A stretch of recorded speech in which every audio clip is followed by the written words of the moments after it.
C'est une entreprise absolument à part. Walmart est sans doute la plus grande et la plus puissante entreprise qui ait jamais existé aux États-Unis. Elle propose à tous les rayons des prix discount dont profitent des millions d'Américains. Walmart a réellement augmenté le pouvoir d'achat de tous les Américains. Mais certains affirment que c'est un miroir aux alouettes. Des tas de gens perdent leur travail, voilà la vérité.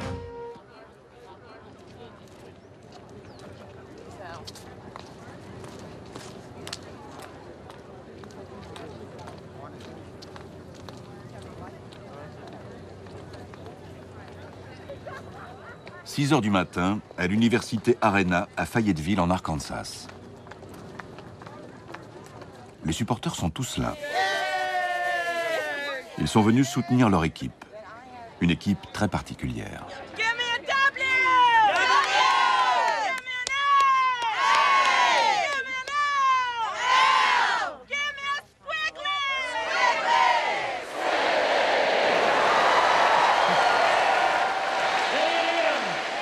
Il s'agit de l'équipe Walmart.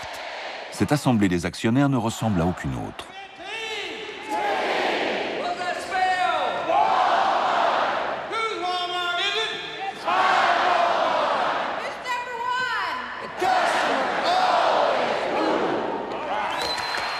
Walmart est une société unique en son genre.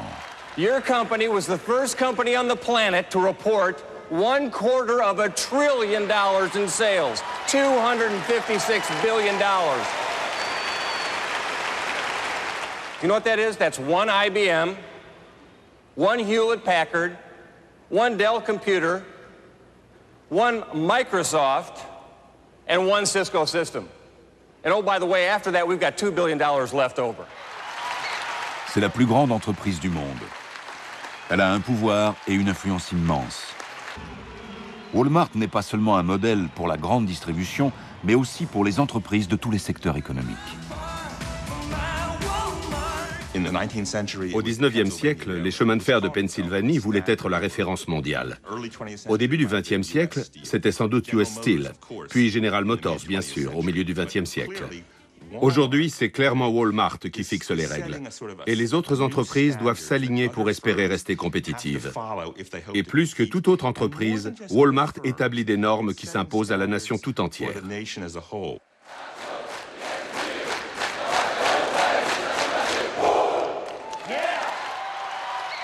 En exploitant habilement deux phénomènes puissants qui ont convergé dans les années 1990, à savoir la montée de la technologie de l'information et l'explosion de l'économie mondiale, Walmart bouleverse l'équilibre des forces dans le monde des affaires. Autrefois, c'était les grandes industries qui étaient les plus puissantes. Des enseignes comme General Motors et General Electric. Aujourd'hui, ce sont les entreprises de la grande distribution. Elles sont les plus puissantes de l'économie mondiale.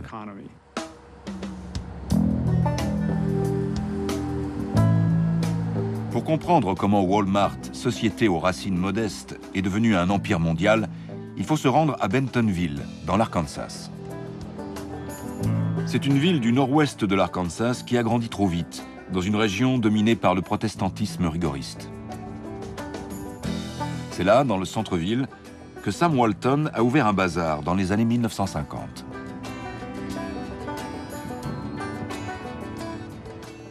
Quelques décennies et quelques rues plus loin, un supermarché Walmart. Walmart, une caverne d'Alibaba qui propose des milliers d'articles sous un même toit, le summum du méga centre commercial.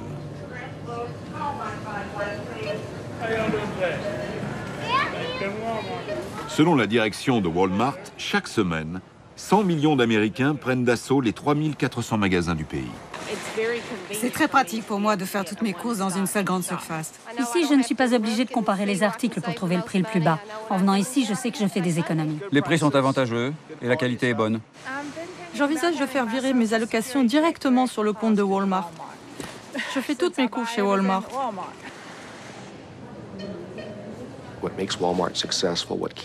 L'immense succès de Walmart, ce qui nous motive, ce qui constitue un défi quotidien pour nous, et ce depuis le premier jour, c'est que nous faisons tout ce qui est en notre pouvoir pour maintenir nos coûts le plus bas possible, afin d'augmenter le pouvoir d'achat du client, tout en réalisant des bénéfices raisonnables pour notre société.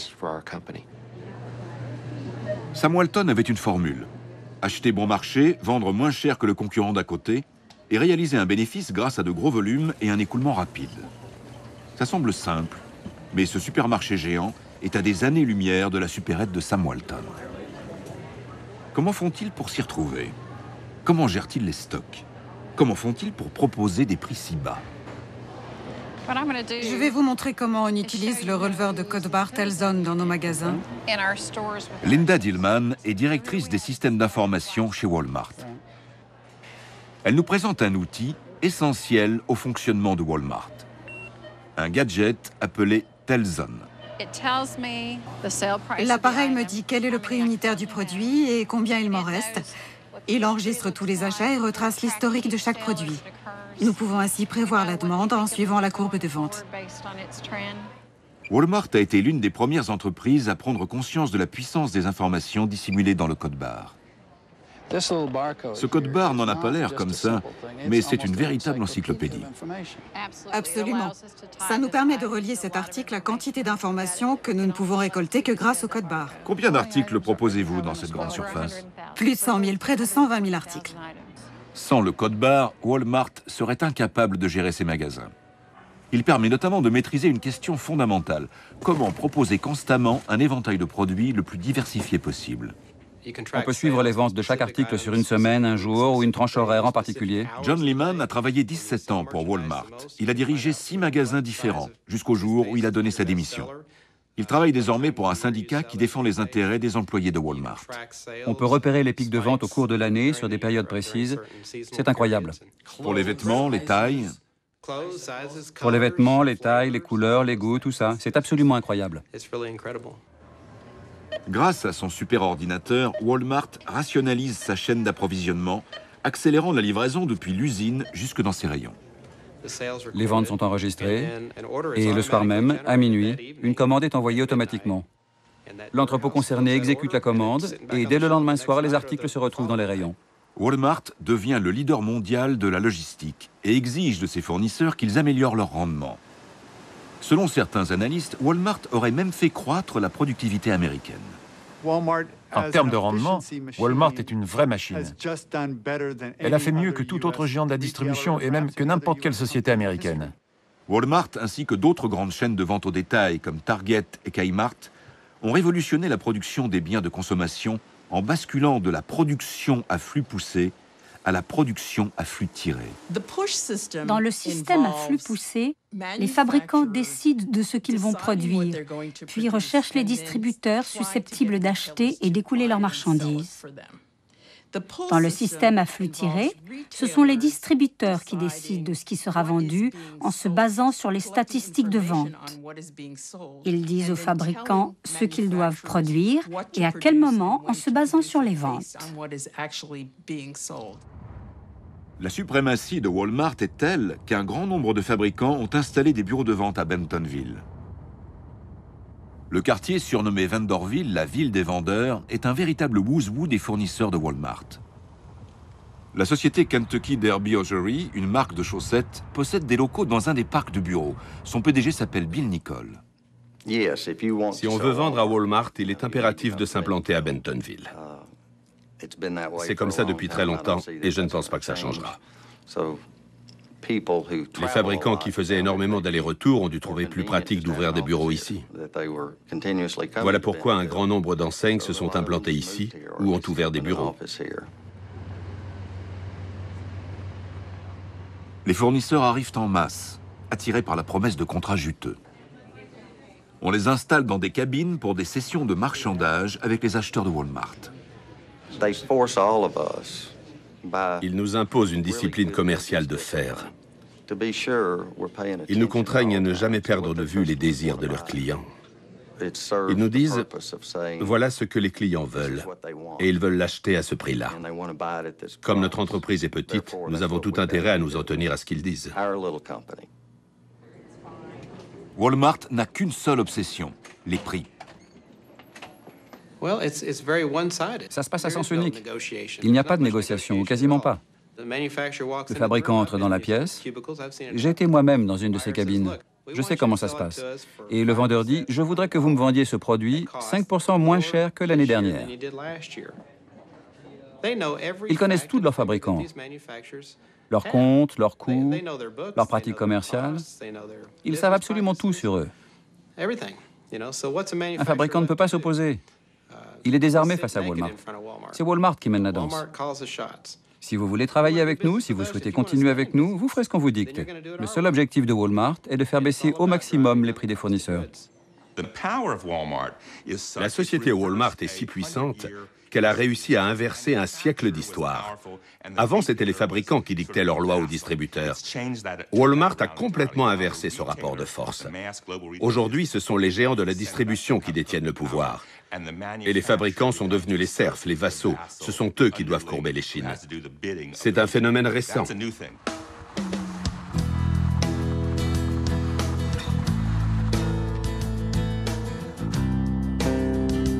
Quels sont les effets de cette inversion du rapport de force pour les marques les plus prestigieuses? La petite ville universitaire de Wooster, dans l'Ohio, est le siège d'une des marques les plus populaires des États-Unis, Rubbermaid, fabricant de seaux et de poubelles en plastique et autres ustensiles de nettoyage. Nous étions une des marques les plus connues aux États-Unis. Toutes les familles américaines possédaient au moins un de nos produits. Stanley Gault a dirigé Rubbermaid durant les années 1980 jusqu'au début des années 1990. Le PDG estimait assurer l'avenir de l'entreprise en fournissant de grandes chaînes de discount comme Walmart. J'ai eu une prémonition. Tu as intérêt à faire partie de ces nouveaux segments en expansion. Ces magasins permettaient de réaliser une croissance et des chiffres de vente fabuleux. Du jour au lendemain, ils assuraient le succès d'un nouveau produit. À l'époque, Wolfgang Schmidt est un des adjoints les plus brillants de Stanley Gault. Il deviendra lui-même PDG de la société. Le changement a été radical sur une période relativement brève. Alors que nous avions plusieurs milliers de clients d'importance équivalente, soudain 5 à 7 de nos clients représentaient les 2/3 de nos volumes de vente.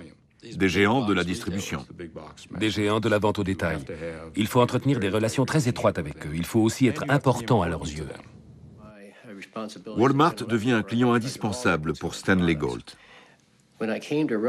Quand je suis entré chez Rubbermaid, la société ne vendait pas à Walmart. Elle vendait à Kmart, mais pas à Walmart. Eh bien, en l'espace d'une période assez courte, 1 an, je dirais, Walmart est devenu notre client principal. Tired of dragging your garbage to the end of the drive?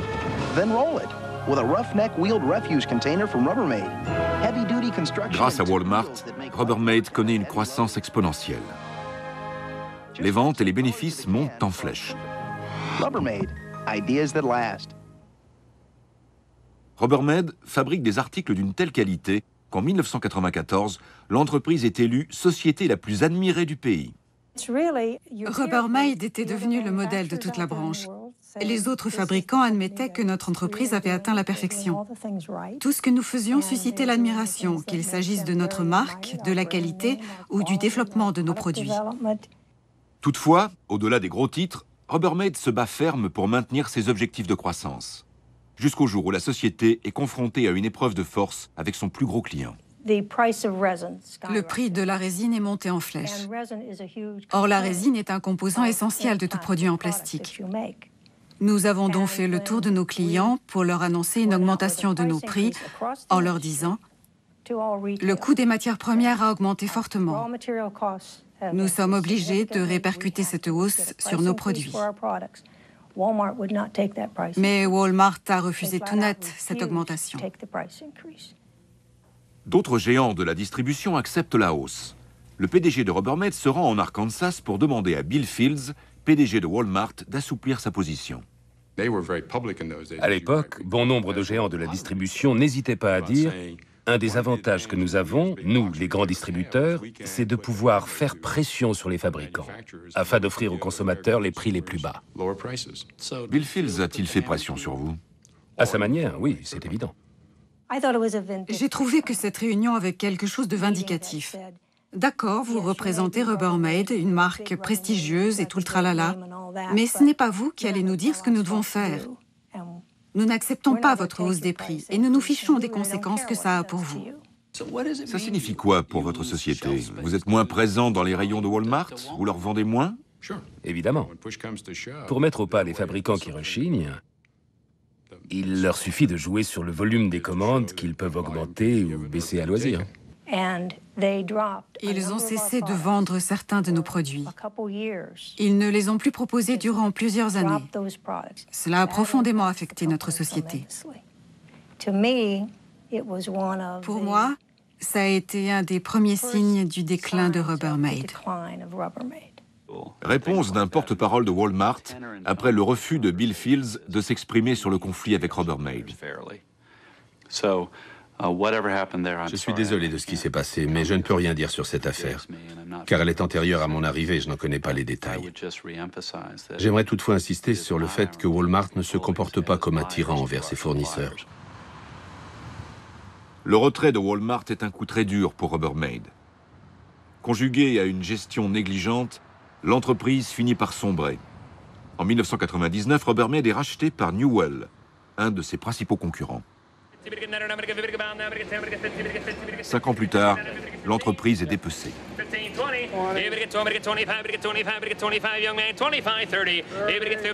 L'héritage de Rubbermaid est vendu aux enchères.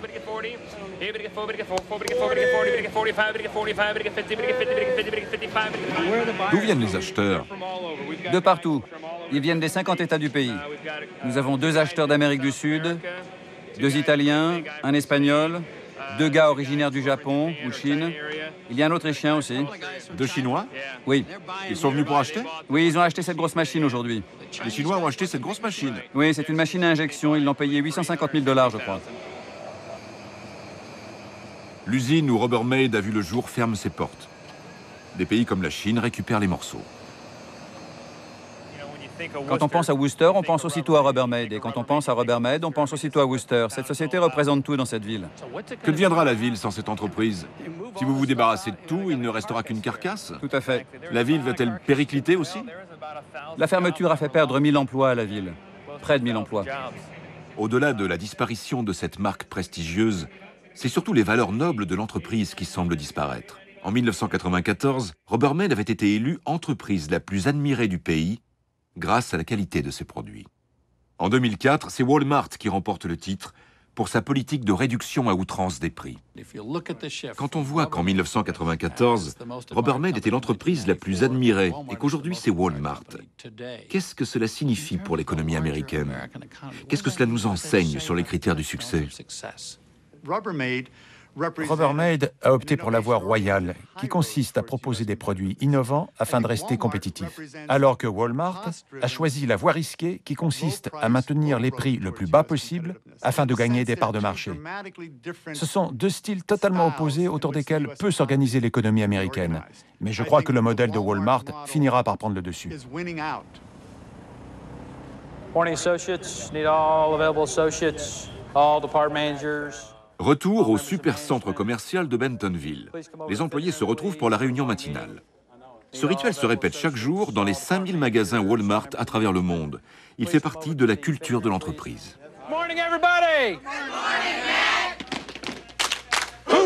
Everybody doing all right? Okay, let's talk about sales. Hey, we had a pretty good day yesterday. We were up 6.5%. Meat was up 19.2% yesterday. Great job in our meat. Une séance de motivation calquée sur la formule à succès initiée par Sam Walton, le discount à outrance. Who else got an item? 88 cents has an 85.23% mark. Woo! Great item, great item. They're $1.50 for 24 and a 30% mark. All right, good item. 96 cents Puritan socks. Observez bien cette scène. Les employés parlent de la méthode qui permet à Walmart d'attirer des millions de clients. La mise en évidence sur les têtes de gondole des articles les moins chers.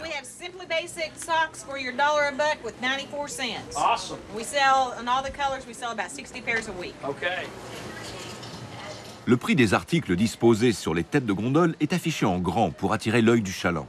La casserole à $9,14. Des lanternes Halloween à 78 cents l'unité.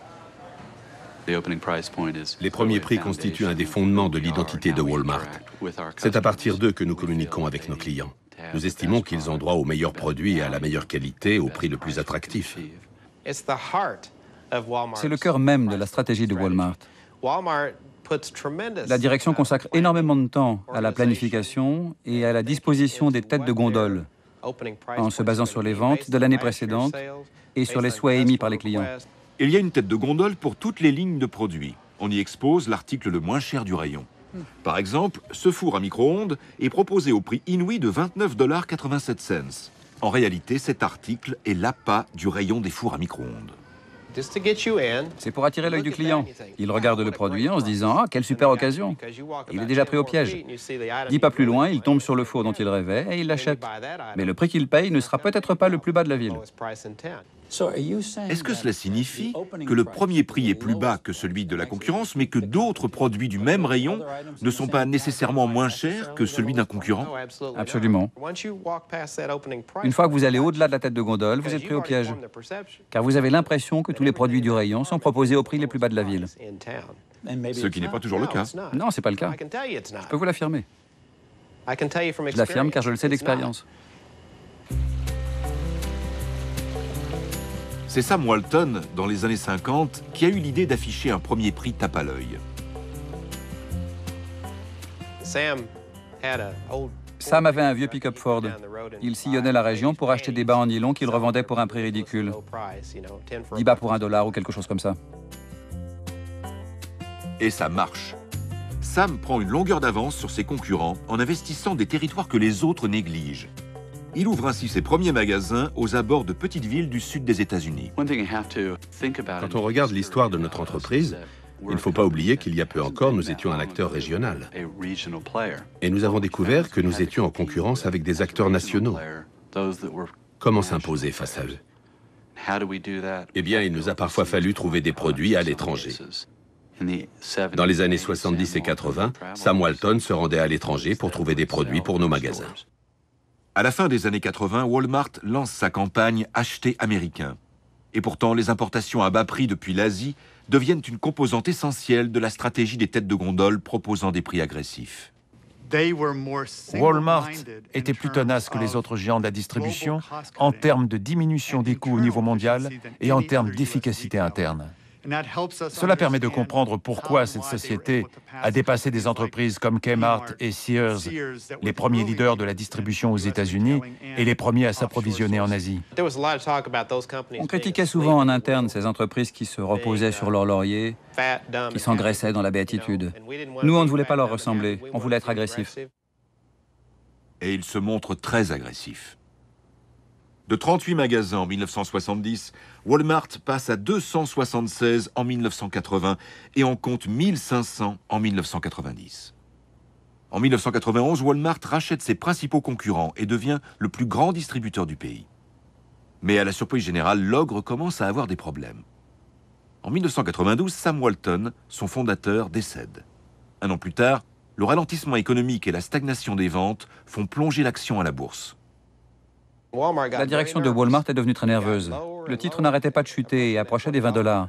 Et cette barre des $20 semblait le seuil à ne pas franchir.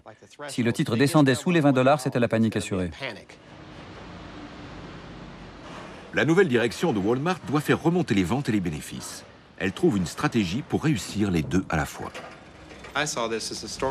Alors que j'étais directeur d'un magasin Walmart, j'ai vu arriver un flot de marchandises importées.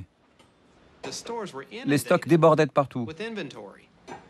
On avait tellement de produits bon marché entreposés dans les moindres recoins de l'entrepôt qu'on ne savait plus quoi en faire. John Lehman est tellement submergé de marchandises qu'il appelle le vice-président au siège de Walmart pour lui demander ce qui se passe. Il m'a dit, « John, vous savez, on doit présenter nos bénéfices pour le trimestre, pour le mois, pour l'année. Et vous savez que le prix de l'action Walmart est en baisse. Et vous savez aussi que la marge de bénéfice sur ces produits d'importation est élevée. Ils vont vous permettre de présenter un meilleur bilan, ainsi qu'à l'entreprise dans son ensemble. » L'impact est aussi fulgurant qu'immédiat. Les bénéfices réalisés sur ces marchandises importées étaient hallucinants. C'est-à-dire 60, 70 et même 80%. C'est incroyable. Ça représente quoi comparé à un article américain? Et bien sûr, un rasoir électrique américain, la marge était de 18 à 20%, voire 22. Alors vous êtes en train de me dire que Walmart réalise des bénéfices bien plus importants sur les articles fabriqués en Chine et dans d'autres pays à bas salaire. C'est bien ça? Oui, absolument. À la fin des années 90, Walmart dépend tellement de ses importations d'Asie à bas prix que la société incite ses fournisseurs américains à s'établir en Orient. Le message qu'ils ont fait passer est étonnant. Il y a un immense marché là-bas. Si on concentre nos activités sur les marchandises à bas prix, il est clair qu'on ne peut pas les fabriquer aux États-Unis. Alors pour préserver ce client qui représente 25% de vos ventes, vous devez vous installer dans un pays à bas salaire, comme la Chine ou un pays similaire. Oui, tout à fait. Mais avant tout en Chine. Walmart expose une majorité de produits asiatiques sur les têtes de gondole afin de faire pression sur ses fournisseurs américains et les contraindre de s'implanter à l'étranger, et plus spécifiquement en Chine. J'ignore s'il s'agit d'une pratique courante. Je ne peux même pas confirmer que cela ait eu lieu. Mais il est tout à fait possible que les faits que vous citez soient fondés.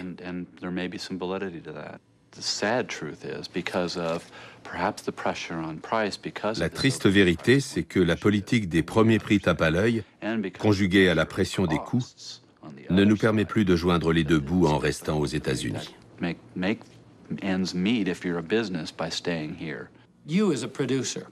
En tant que fabricant de chaussettes depuis 30 ou 40 ans, estimez-vous indispensable d'ouvrir une usine en Chine? Absolument. Pour que notre entreprise reste viable à long terme, nous devons rester compétitifs. Walmart dit en gros à ses fournisseurs, nous voulons ces articles 30% moins chers. Vous devez donc produire en Asie, en Chine. Ainsi, vous pourrez respecter nos prix d'achat plafond. À la fin des années 90, les États-Unis font honneur au nouveau géant économique qu'est devenu la Chine. Walmart profite au premier chef de cet événement de portée mondiale. Le président Bill Clinton signe un accord commercial permanent avec les Chinois. Our administration has negotiated an agreement which will open China's markets to American products made on American soil. Everything from corn to chemicals to computers. On a présenté la Chine comme un immense marché qui profiterait aux exportations américaines. Les ouvriers américains et les sociétés qui fabriquaient leurs produits aux États-Unis tireraient un immense profit des échanges commerciaux avec un pays aussi vaste que la Chine, qui comptait 1,2 milliard d'habitants à l'époque.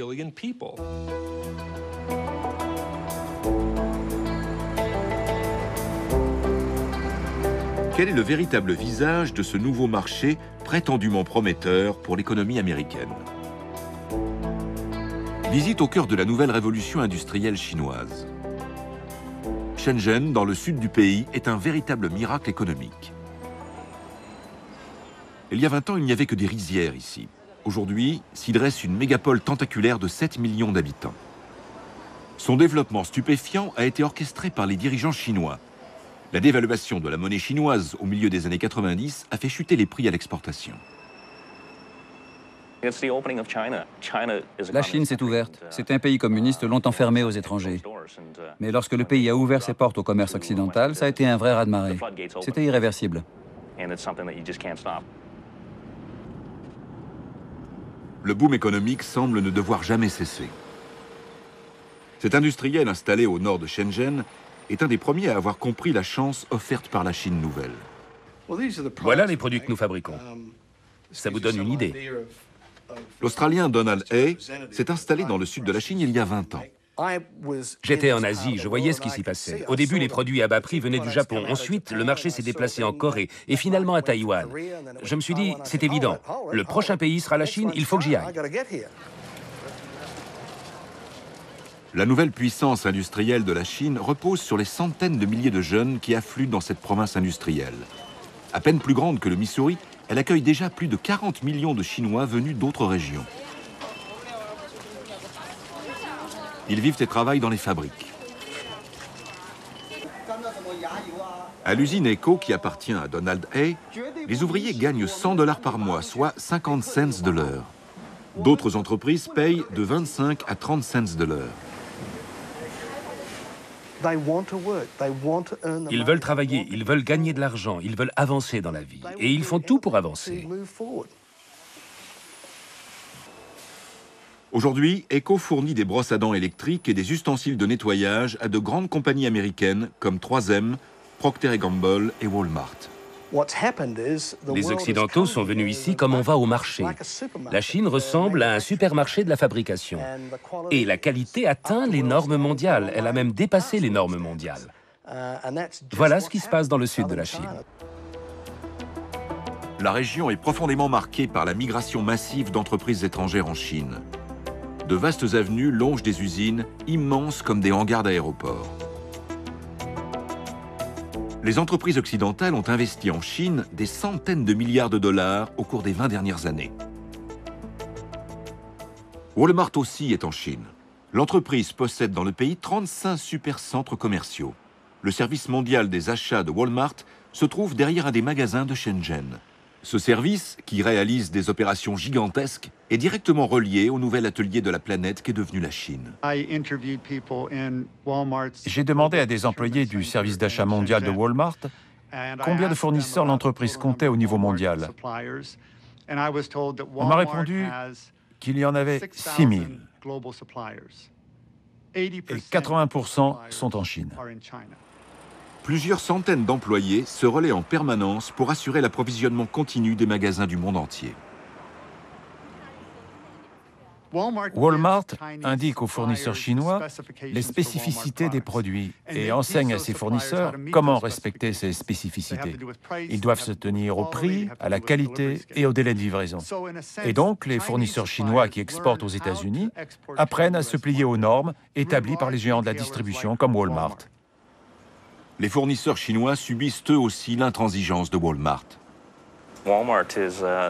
Les commerciaux de Walmart sont très habiles.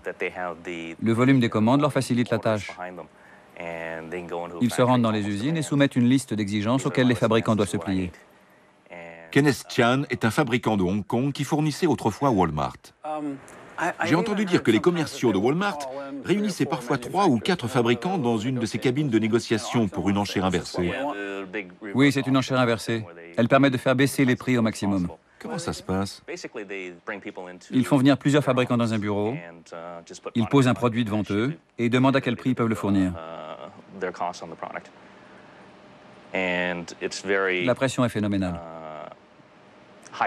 Vous avez déjà vécu cette situation? Vous avez aussi dû faire des offres avec 3 concurrents dans la même pièce? Oui, mais tous les produits pour lesquels je me suis présenté ne coûtaient pas grand-chose. Les plus chers n'atteignaient même pas $1. Ils exercent une pression pour quelques centimes? Oui, bien souvent ils font même pression juste pour un petit centime. L'argument de Walmart, c'est que ça profite aux consommateurs. Vous avalez ça ou pas? Non, c'est surtout une bonne affaire pour le distributeur ou l'importateur. Pour Walmart? Oui, pour Walmart, pour Target, ces entreprises-là. Les produits chinois les plus connus sont les produits bas de gamme. Or, aussi étonnant que ça paraisse, quantité d'entreprises chinoises fabriquent des produits de haute technologie. Vous ne connaissez sans doute pas TCL, mais il se peut que vous ayez acheté une de leurs télévisions sous la marque Philips ou RCA. Vous entendrez certainement parler de TCL à l'avenir. La marque propose un vaste éventail d'appareils électroniques des plus modernes. En 2005, la société a fusionné avec la branche des téléviseurs de Thomson, le géant français de l'électronique. Ensemble, ils ont formé le plus grand fabricant de télévisions au monde. Nous exportons 99% de nos produits en Amérique du Nord et en Europe. C'est là que nous réalisons le plus gros de nos bénéfices. Nous devons satisfaire la demande de nos clients étrangers. Pour TCL, un seul de ses clients américains est incontournable. Les ventes à Walmart représentent la quasi-totalité de nos exportations aux États-Unis. Walmart limite ses stocks au strict minimum en écoulant rapidement ses produits. Ça nous oblige à accélérer notre production si on veut suivre le rythme du marché international. Le refrain habituel, partout le même. Augmenter la production, fournir Walmart, expédier aux États-Unis. Au terminal de Shenzhen, ces milliers de conteneurs sont destinés à l'exportation. Il y a 10 ans, cette vaste zone était encore une terre inculte. Aujourd'hui, Shenzhen est sur le point de devenir le 3e port du monde en termes d'activité. Et Walmart est un de ses plus gros clients. Walmart entretient une relation très étroite avec la Chine. La Chine est le plus grand exportateur de biens de consommation de toute nature vers les États-Unis. Et Walmart est le plus grand distributeur de biens de consommation de toute nature aux États-Unis. On dirait un mariage commercial des plus heureux. Walmart et la Chine forment une coentreprise. Tous deux sont déterminés à dominer au maximum l'économie américaine. Selon la direction de Walmart, leur société importerait chaque année pour 15 milliards de dollars de marchandises chinoises. Mais c'est sans doute beaucoup plus. Vous avez dit que les importations directes et indirectes représentaient 15 milliards de dollars. D'autres avancent un chiffre au-delà des 20 milliards et même plus proche des 30 milliards. Est-ce possible? Je crois que c'est possible. Ce chiffre peut être plus élevé ou plus bas. N'oubliez pas que nous connaissons une croissance exponentielle en termes de vente. Donc l'année prochaine, ce chiffre sera plus élevé et l'année d'après, il est très probable qu'il montera encore. Walmart offre aux fournisseurs implantés en Chine et ailleurs une porte d'entrée dans l'économie américaine à une échelle encore jamais atteinte auparavant.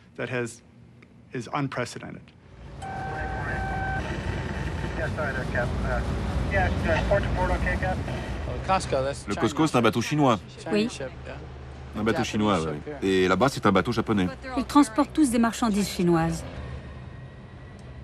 Le port de Long Beach, en Californie, constitue l'autre extrémité du flux de marchandises entre la Chine et les États-Unis. Le gouvernement américain avait promis des exportations en masse vers la Chine. Qu'en est-il en réalité? Yvonne Smith est directrice de la communication du port. Qu'est-ce qu'on embarque et qu'est-ce qu'on débarque? Nous importons pour 36 milliards de dollars des biens de consommation comme des machines, des jouets, des vêtements et des chaussures. 36 milliards ici à Long Beach. 36 milliards de dollars de marchandises chinoises sont débarquées chaque année rien qu'à Long Beach. Et nous exportons quoi? Nous exportons pour 3 milliards de dollars de matières premières. Nous exportons du coton et nous importons des vêtements. Nous exportons des peaux et nous importons des chaussures. Nous exportons de l'acier et nous importons des machines. Alors c'est eux qui fabriquent. Nous, on ressemble à un pays du tiers-monde. Nous exportons des conteneurs remplis à ras-bord de papier usagé et nous importons des boîtes en carton qui contiennent des marchandises. Si on additionne l'ensemble des échanges commerciaux, les États-Unis accusent un déficit commercial avec la Chine de 120 milliards de dollars. Et ce chiffre ne cesse d'augmenter. Le mythe selon lequel la Chine serait un marché gigantesque et en expansion a conduit les États-Unis à sceller un partenariat commercial qui profite bien plus aux Chinois qu'aux Américains. Pour quelle raison? C'est simple. La Chine peut vendre aux États-Unis beaucoup plus de biens de consommation que les États-Unis ne peuvent en vendre à la Chine parce que les Américains gagnent suffisamment pour acheter les produits chinois, alors que la grande majorité des Chinois ne gagnent pas assez pour acheter les produits américains. Donc l'idée de départ était erronée. Elle était totalement erronée. Quand on considère l'augmentation du déficit commercial avec la Chine, on peut formuler une estimation basse selon laquelle les États-Unis ont perdu 1 million d'emplois en faveur de la Chine depuis le début des années 90. On ne peut pas affirmer avoir perdu 1 million d'emplois en faveur de la Chine. Les politiques commerciales ou les échanges commerciaux n'influent pas sur l'ensemble des emplois. Ils affectent la nature des emplois. Donc, un certain nombre d'emplois ont été perdus à cause de la concurrence chinoise, mais dans d'autres activités économiques, la concurrence chinoise a permis de créer de nouveaux emplois. Comme les consommateurs américains font des économies en achetant des produits chinois chez Walmart, il leur reste de l'argent pour effectuer d'autres achats, ce qui crée de nouvelles opportunités pour d'autres branches qui engagent des ouvriers pour effectuer le surcroît de travail. Selon les économistes, l'impact est donc infime. En théorie, les bénéfices devraient compenser les pertes. Mais rien n'indique qu'il y a plus de gagnants que de perdants et que les Américains les moins riches, c'est-à-dire les 3/4 de la population, tirent bénéfice de ce commerce. Je suis convaincu que la plupart des Américains sortent perdants de ce commerce.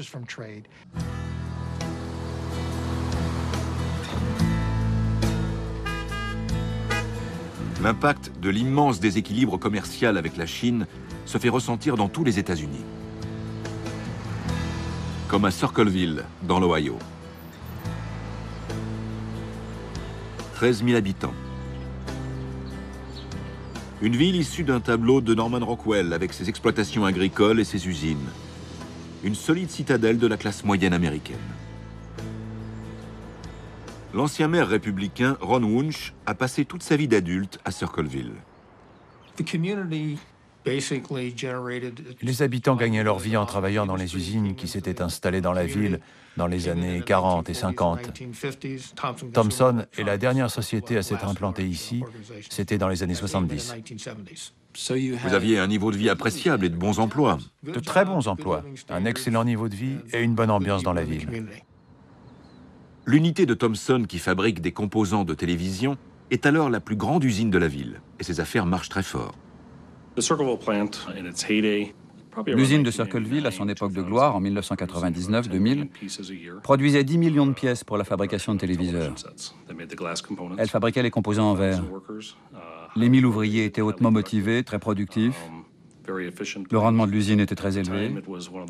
Et à l'époque, c'était d'ailleurs une des usines les plus rentables de Thomson. Steve Radcliffe est l'un des 1000 ouvriers à avoir profité du boom économique de Thomson. En tant qu'opérateur machine, il gagnait jusqu'à 59 000 $ par an, heures supplémentaires incluses. J'ai fait ce boulot durant 30 ans, près de 31 ans. C'était ma vie. C'est aussi le seul emploi que j'ai jamais eu.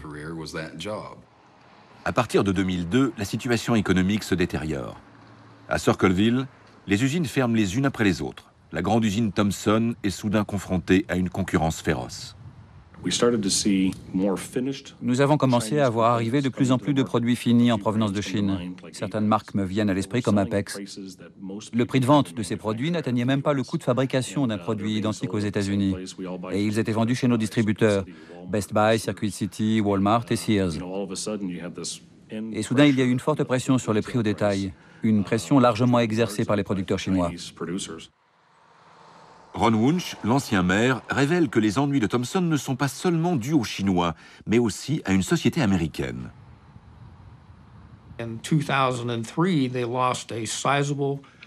En 2003, ils ont perdu un pourcentage très important de commandes d'un de leurs gros clients. Sanyo? Sanyo, je crois que c'est ça. Pourquoi ont-ils perdu le contrat Sanyo? D'après ce qu'on m'a dit, un géant de la distribution a annoncé à Sanyo que désormais, il paierait tant pour un téléviseur, et pas plus. De quel distributeur s'agit-il? D'après ce que je sais, il s'agirait de Walmart. Walmart dit, si vous voulez profiter de nos rayons, il va falloir aligner vos prix ou proposer une autre solution. Alors les fournisseurs comme Sanyo sont obligés de demander aux fabricants de composants télé, dans notre cas les composants en verre, de baisser leur prix, mais parfois c'est pas possible. Dans ce cas, ils vont voir en Chine. Oui, ou dans un autre pays où les prix sont plus compétitifs. La concurrence étrangère frappe de plein fouet d'autres fabricants de téléviseurs. Le dernier fabricant américain installé dans l'est du Tennessee lutte désespérément pour rester en activité. On se bat en permanence pour survivre. Dans cette branche, la concurrence est féroce. Tom Hobson est le directeur de Five Rivers Electronics, dont l'usine assemble des téléviseurs pour Philips, Samsung et RCA. Comme les téléviseurs importés dominent le marché américain du bas de gamme, la société se concentre sur l'assemblage de téléviseurs haut de gamme. Mais même ce revirement ne les protège pas de l'emprise chinoise. En 2003, les importations chinoises ont augmenté de 1100%. La croissance de leurs exportations était hallucinante. Au début, ils exportaient chez nous 100 000 téléviseurs. Et aujourd'hui, la Chine en exporte soudain des millions et des millions aux États-Unis. En 3 petites années, les fabricants de téléviseurs chinois ont grappillé un tiers du marché haut de gamme pour un chiffre d'affaires de 350 millions de dollars. Mais Tom Hobson ne se bat pas uniquement contre la dure loi du marché. Notre objectif, c'est de créer des emplois pour les habitants de Greenville. C'est logique qu'on soit condamné à fermer l'usine si on n'est pas compétitif, comme n'importe quel fabricant. Mais il faut que les règles soient les mêmes pour tous. Quand on est confronté à des pratiques malhonnêtes et illégales, à des gens qui cherchent à nous nuire et menacent l'emploi de nos ouvriers, alors nous faisons tout pour défendre ces emplois. Tom Hobson se tourne vers Washington. Il porte plainte contre les fabricants chinois qui vendent sur le marché américain des téléviseurs haut de gamme à prix cassé. Ce n'est pas un commerce honnête, et c'est contraire aux lois qui régissent le libre-échange. Les Chinois fixent le prix de leurs produits sans respecter les obligations auxquelles ils se sont soumis en rejoignant l'Organisation mondiale du commerce il y a quelques années. Le système chinois offre des avantages qui n'existent pas ailleurs dans le monde. Leur monnaie est sous-évaluée de 40%. Leurs ouvriers ne sont pas traités conformément aux droits des travailleurs. Le gouvernement chinois accorde aux entreprises des prêts à taux préférentiels que certaines n'ont même pas remboursés. Leur système est truqué. Les fabricants chinois, y compris TCL, défendent farouchement leur cause. À la grande stupéfaction de Tom Hobson, ils ont un allié de poids des plus inattendus. Quel camp Walmart a-t-il choisi? Walmart a choisi le camp des Chinois. Ses avocats ont déployé tous leurs efforts devant la Commission internationale du commerce pour témoigner contre nous et récuser notre plainte. Le porte-parole de Walmart n'a pas souhaité s'exprimer sur cette affaire. Quelle est la position de Walmart concernant les affaires de dumping? Je pense que nous devons intervenir en cas de besoin. Si une affaire exige que la grande distribution prenne position, ou si on nous demande de le faire. La position de Walmart doit-elle profiter aux fabricants américains ou bien aux entreprises étrangères qui vous fournissent? Je crois que ça doit se décider au cas par cas. Si une entreprise américaine combat des entreprises américaines et met en péril des emplois aux États-Unis, c'est uniquement à cause du profit. Ça me dépasse. Si Walmart et d'autres entreprises américaines témoignent contre nous pour protéger des emplois en Chine, au lieu de protéger les emplois aux États-Unis, c'est uniquement par profit. En avril 2004, Five Rivers remporte le procès. L'ITC, une instance américaine, établit que les producteurs chinois pratiquent le dumping sur les téléviseurs haut de gamme déversés sur le marché américain. La Commission impose de nouvelles obligations à l'importation qui font grimper le prix des produits chinois, améliorant ainsi la compétitivité de Five Rivers. Si vous aviez perdu ce procès, auriez-vous fermé l'usine? Bien sûr. Si nous avions perdu ce procès, cette usine aurait cessé ses activités. Mais il est trop tard pour d'autres fabricants de composants de téléviseurs, comme l'usine Thomson à Circleville, dans l'Ohio. Elle ferme ses portes en mai 2004. Les dirigeants de Thomson ont-ils justifié la fermeture de l'usine par la concurrence chinoise? Tout à fait. Ils nous ont dit littéralement qu'ils pouvaient acheter les tubes cathodiques à leurs concurrents directs en Chine à un prix inférieur à notre prix de fabrication. Du jour au lendemain, des ouvriers comme Steve Radcliffe perdent le seul emploi qu'ils aient jamais eu. On a l'impression d'être un raté. On se fait beaucoup de soucis.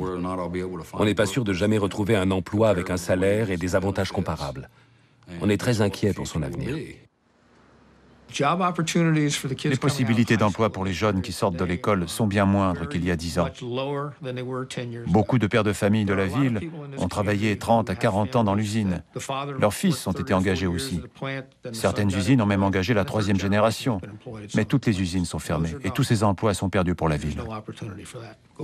Qu'est-ce que tous ces jeunes vont devenir? Nous ne le savons pas. Nous ne le savons pas.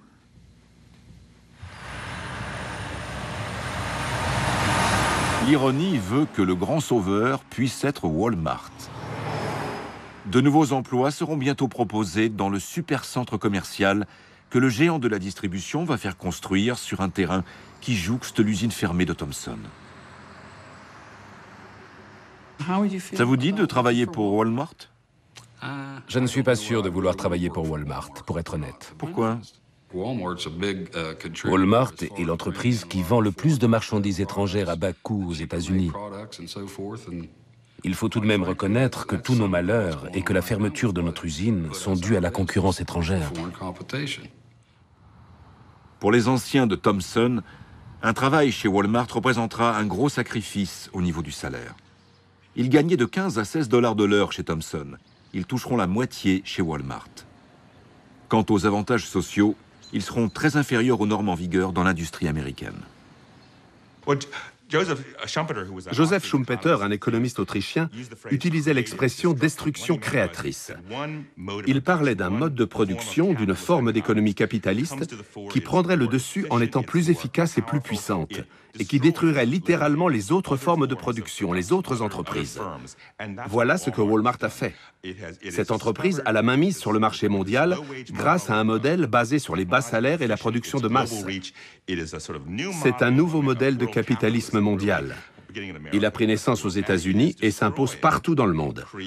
Ce modèle détruit de façon créatrice la concurrence et bouleverse le fonctionnement de l'économie mondiale. Oh, say, can you see by the dawn's early... Une question. L'entreprise Walmart est-elle bénéfique pour les États-Unis? Sa stratégie profite-t-elle aux États-Unis? Je pense que Walmart profite aux États-Unis. Cette entreprise répond à un besoin de l'économie de marché américaine en produisant des biens que les consommateurs veulent acheter. Walmart propose à ses clients un large éventail de produits au prix les plus bas. C'est pour ça que cette entreprise s'impose sur le marché.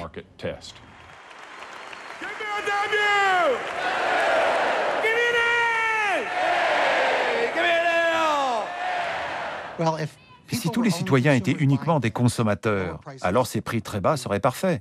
Mais les citoyens sont aussi des travailleurs qui ont besoin d'un salaire décent pour vivre. La dynamique créée par les bas prix de Walmart et d'autres entreprises réduit la possibilité pour beaucoup de travailleurs de toucher un salaire et des avantages décents qui sont indispensables pour mener une vie stable. Nous sommes absolument convaincus que notre enseigne augmente le niveau de vie de nos concitoyens en baissant les prix des biens de consommation. Certains nous critiquent en proférant des accusations selon lesquelles notre politique serait néfaste. C'est une assertion que je réfute catégoriquement.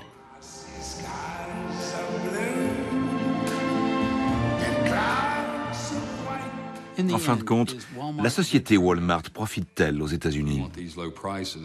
Si vous cherchez les prix les plus bas, allez faire vos courses chez Walmart. Mais qu'est-ce que ça rapporte à notre pays?